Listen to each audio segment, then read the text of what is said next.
the correct matching. Column 1 la compounds கொடுத்திருக்காங்க, column 2 la hybridization கொடுத்திருக்காங்க. The first one is formaldehyde where the carbon possesses a double bond sp2. So 1 க்கு answer B. CH3F.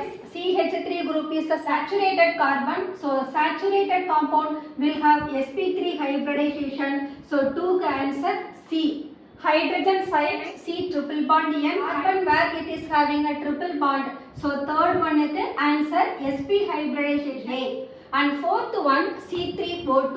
This C3O2 is actually carbon suboxide. Carbon to carbon, 2 hybrid orbital. So successively all the sigma bonds are made up of 2 hybrid orbitals. So 2 hybrid orbital means the hybridization will be sp. So answer for fourth one is A. உங்களுக்கு இந்த video பிடிச்சிருந்தா like பண்ணுங்க, share பண்ணுங்க, comment பண்ணுங்க and subscribe பண்ணுங்க. Thank you.